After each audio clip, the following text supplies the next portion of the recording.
With Scream 6 said to be the most brutal film in the franchise, we can surely expect this iteration of Ghostface to be the most intimidating since the original. Welcome everyone, the Scream franchise has held a very consistent body count, going from 7 kills in the original film leading up all the way to 11 kills in Scream 4. Scream 2022 took a familiar approach with one more death than the original film, still with the same amount of killers that end up dying. This comes to 8 total deaths, 6 being victims and 2 being Richie and Amber. What's great about the Scream franchise is that it consciously evolves with the direction that the horror genre is moving in at that time, and the genre has changed quite a bit since Scream's release. We have the evolution of the found footage subgenre, paranormal films picking up and losing steam, and now the return of the slasher genre that's been repopularized by Halloween 2018 while still delivering new classics like X from last year. The genre has changed quite a bit and audiences are now more so able to withstand much gorier, much bloodier deaths. Just talk to anybody that is a fan of the Terrifier franchise. Taking all that into consideration, I'm assuming Scream 6 will deliver some of the most visceral and bloody kills in the franchise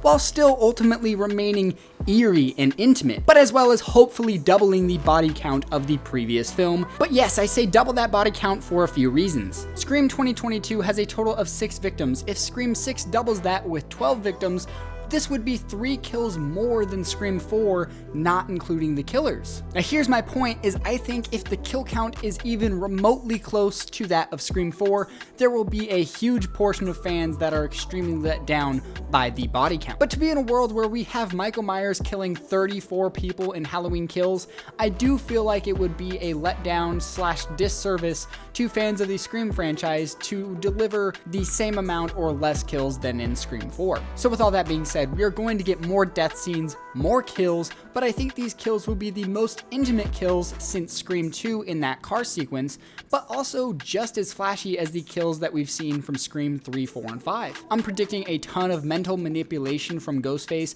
bringing that darker, heavier psychological tone back into the franchise. But now time to predict how many kills we will actually be getting in Scream 6. But right off the bat, I think we will get more than 11 kills and less than 20. I actually think around the 20 kill mark would be just a bit too much. I say no more than 23 would be the max amount of kills that I would personally want to see within this film. But I also bring up the kill count as high as 20 just because it fits the setting of New York City. This would make sense, having multiple different Ghostface killers running throughout the city, upping that body count in a very easy way because of how populated this area is. I think the kill count should correlate to how many killers there are within the film, so if there are once again 2 killers, I think the kill count should be somewhere between 14 and 17.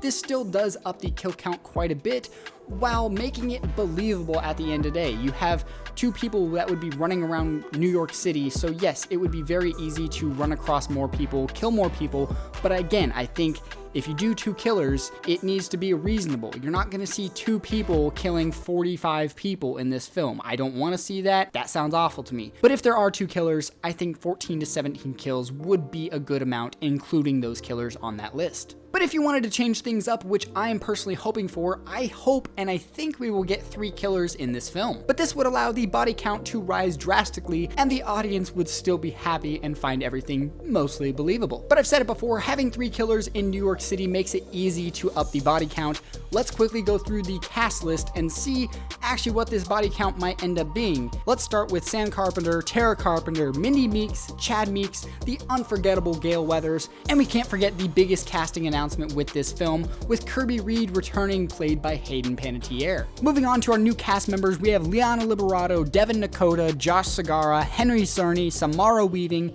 Tony Revolori, Jack Champion, Dermot Mulroney, Thomas Kudrow, Andre Anthony, Frank Fiola, and Max Leferrier. Max Leferrier is Ghostface, that's what he's listed as on IMDb, but honestly, I'm assuming this is just a stunt double. There's no reason they're going to spoil Ghostface like that online that early. Like, this has been listed for months and months to come, so I really am assuming that Max Leferrier, he is just a stunt double for whoever Ghostface might be. But starting with the Carpenter sisters, I'm going to say Sam will absolutely make it out of this film. I really don't think Radio Silence would go out of their way to kill their new final girl, and you could pass it it on to Tara, but I really don't see that working out. And moving on to Tara though, I do think she will end up surviving. This just doesn't feel like a story where killing off Tara would better off Sam in the future. I don't see Scream 7 being a good film. That sounds bad, but I don't see Scream 7 delivering a good story without Tara being alive to support Sam. It's been the opposite way, where Sam had to come back and support Tara. Now she's in New York trying to just move on with their lives.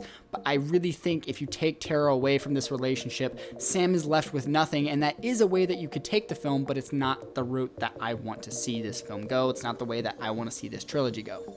But long story short, I don't think having Sam lose everyone she loves is a fitting way for this specific phase of Scream to go. As for Chad and Mindy Meeks Martin, I think one or the other will be going. I do think that Chad will end up dying by the end of the film.